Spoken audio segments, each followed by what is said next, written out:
২,০০০ টাকার মধ্যে ৪টি লাভজনক ব্যবসার আইডিয়া। লোকে বলে আমার কাছে তো টাকা নেই, কিভাবে ব্যবসা করব। আজ আমি আপনাদের সাথে এমন 4টি ব্যবসার আইডিয়া শেয়ার করছি যেগুলো আপনারা মাত্র ২,০০০ টাকা দিয়ে শুরু করতে পারবেন। নাম্বার 1, সবজির ব্যবসা। বন্ধুরা, আপনারা ২,০০০ টাকা দিয়ে সবজির ব্যবসা শুরু করতে পারেন। প্রতিদিন সকালে পাইকারি থেকে কিনে আপনি সবজি বিক্রি করতে পারেন।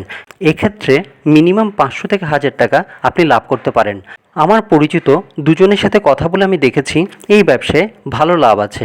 শুধু ভ্যান নিয়ে আপনাকে একটা জনবহুল জায়গায় দাঁড়াতে হবে। মাসে এই ব্যবসা করে আপনি 15 থেকে 30,০০০ টাকা ইনকাম করতে পারেন।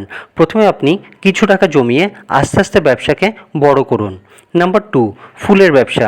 এই ব্যবসাও আপনি ২,০০০ টাকা দিয়ে শুরু করতে পারেন। ফুল আমাদের প্রতিদিন পুজো দেওয়ার জন্য লাগে। এছাড়াও বিয়ে বা যে কোনো অনুষ্ঠানে আমরা গিফট হিসেবে ফুল দিয়ে থাকি। বিয়েতে গাড়ি সাজানোর জন্য অথবা স্টেজ সাজানোর জন্য ফুল ব্যবহার করা হয়। প্রচুর লাভজনক একটা ব্যবসা, প্রায় দ্বিগুণ লাভের ব্যবসা। কিন্তু আপনাকে ব্যবসাটা বুঝতে হবে কোন দিন কাস্টমার কম হবে, কোন দিন বেশি হবে। যেহেতু ফুল পচনশীল, তাই হিসেব করে আপনাকে ফুল কিনতে হবে যাতে পচে না যায়। 2 থেকে 3 মাস ব্যবসা করলে আপনি নিজেই বুঝতে পারবেন সপ্তাহে কোন দিন বাজার কেমন যাবে, কোন দিন ভালো যাবে, কোন দিন খারাপ যাবে। নাম্বার 3, জলের ব্যবসা। বন্ধুরা, আমরা যখন লোকাল ট্রেনে ভ্রমণ করি তখন আমরা দেখতে পাই অনেকে ঠান্ডা জলের বোতল বিক্রি করে থাকে 10 থেকে 20 টাকায়। তাতে 40% লাভ থাকে। আপনি ২,০০০ টাকা ইনভেস্ট করে এই জলের ব্যবসা করতে পারেন।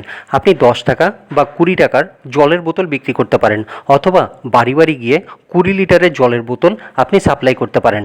আমার এখানে 20 লিটারের জলের বোতল 25 থেকে 30 টাকা করে বাড়ি বাড়ি সাপ্লাই করে থাকে। উপরে তুললে মানে 2তলা বা 3তলায় তুললে আলাদা দাম, কেনা পড়ে 7 থেকে 8 টাকা। সারাদিনে 50টা বোতল যদি ডেলিভারি করে সেক্ষেত্রে 1,000 টাকা লাভ থাকে, আর মাসে 30,000 টাকা। Number 4, homemade food delivery.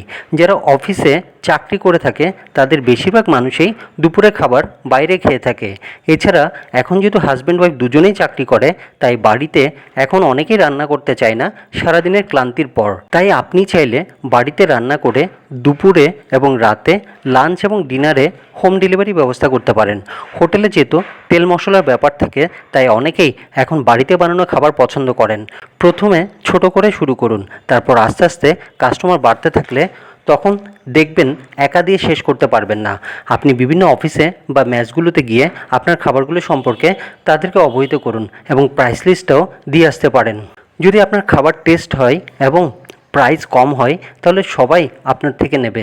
ধরুন আপনি যে কোনো একটা মিল 100 টাকায় বিক্রি করছেন, সকালে বিকেলে মিলে 200 টাকা একটা কাস্টমারের কাছে আপনি বিক্রি করছেন। আর সকালে বিকেলে 200 টাকায় যদি আপনি 40 টাকাও লাভ করে থাকেন, ডেলি 10টা কাস্টমার যদি হয় তাহলে সেখানে আপনার লাভ থাকছে 40 × 10 মানে 400 টাকা। আর 10টা কাস্টমার ধরা কোনো ব্যাপারই না, মাস শেষে আপনার 12,000 টাকা।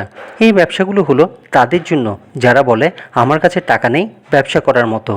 বন্ধুরা, এই ভিডিও দেখে যদি আপনাদের একটু উপকার হয়ে থাকে তাহলে অবশ্যই লাইক আর শেয়ার করবেন, আর অবশ্যই সাবস্ক্রাইব করে পাশে থাকবেন যাতে পরবর্তী যে কোনো ভিডিও আপলোড করলেই নোটিফিকেশান চলে যায় আপনাদের কাছে।